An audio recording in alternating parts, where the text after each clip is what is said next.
എന്തായാലും വലിയ തിരിച്ചടിയാണ് ഇംഗ്ലണ്ട് നേരിട്ടത്. അവർക്ക് 6 പതിറ്റാണ്ടിന് ശേഷം ഒരു ലോകകപ്പ് എന്ന വലിയ സ്വപ്നവുമായാണ് വന്നത്. അത് വലിയ പ്രതീക്ഷ നൽകിയ ആളായിരുന്നു തോമസ് ടുഷേൽ. പക്ഷേ അദ്ദേഹത്തിൻ്റെ തന്നെ ചില ടാക്ടിക്കൽ ബ്ലണ്ടേഴ്സാണ് ഈ തിരിച്ചടിയായതെന്ന വലിയ വിമർശനം ഉയർത്തുന്നുണ്ട്. പക്ഷേ കോച്ചിനെ മാറ്റാൻ തയ്യാറാവുന്നില്ല ഇംഗ്ലീഷ് ഫുട്ബോൾ ഫെഡറേഷൻ എന്നുള്ളതാണ്.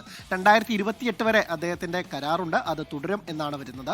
അസർ ബിൻ അസീസ് ഉണ്ട് വേൾഡ് കപ്പ് ഡെസ്കിൽ നിന്ന്. അസർ, അപ്പോൾ ടുഷേലിനെ തള്ളി ഒരു കളിയില്ല, വലിയ വിമർശനമാണ് വരുന്നത്. പ്രത്യേകിച്ച് വെയിൻ റൂണിയും തോമസ് മുള്ളറും അടക്കമുള്ള മുൻ താരങ്ങളൊക്കെ തന്നെ പല മുൻ താരങ്ങളും വിമർശനവുമായി എത്തിയിട്ടുണ്ട്. അദ്ദേഹത്തിനെതിരെ വലിയ വിമർശനമാണ് വരുന്നത്. പക്ഷേ എന്തായാലും ടുഷേൽ തുടരും എന്ന് തന്നെയാണ് ഏറ്റവും പുതുതായി വരുന്ന വാർത്ത.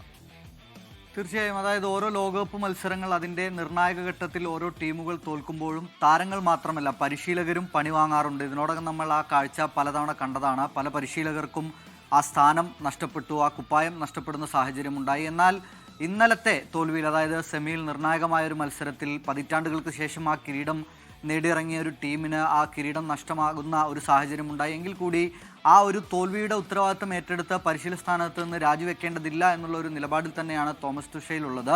അദ്ദേഹത്തിൻ്റെ കരാർ 2028 യൂറോ കപ്പ് അവസാനിക്കുന്നത് വരെയാണ് നിലവിൽ ആ കരാറുള്ളത്. അതുവരെ അദ്ദേഹം പരിശീലനമായി തുടരുമെന്ന് തന്നെയാണ് ഇംഗ്ലീഷ് ഫുട്ബോൾ ഫെഡറേഷനും അറിയിക്കുന്നത്.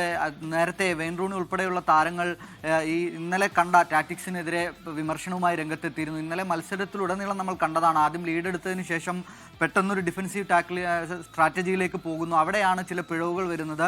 2 ഗോളുകൾ ഏറ്റുവാങ്ങി തോൽവിയിലേക്ക് എത്തുന്നു. അങ്ങനെ സബ്സ്റ്റിറ്റ്യൂഷൻസിലടക്കം പരാതികളുണ്ട്, പരിഭവങ്ങളുണ്ട്, വിമർശനങ്ങളുണ്ട്. എങ്കിൽ കൂടി നിലവിൽ ആ തോൽവിയുടെ ഉത്തരവാദിത്തം ഏറ്റെടുക്കുക, അല്ലെങ്കിൽ താൻ ചെയ്ത തൻ്റെ ടാക്ടിക്സുകളിൽ തെറ്റില്ല എന്നുള്ള ഒരു നിലപാടിലാണ് തുഷേലുമുള്ളത്. എന്തായാലും 2028 വരെ പരിശീലക സ്ഥാനത്ത് അദ്ദേഹം തന്നെ തുടരും. മനു, അത് തന്നെയാണ്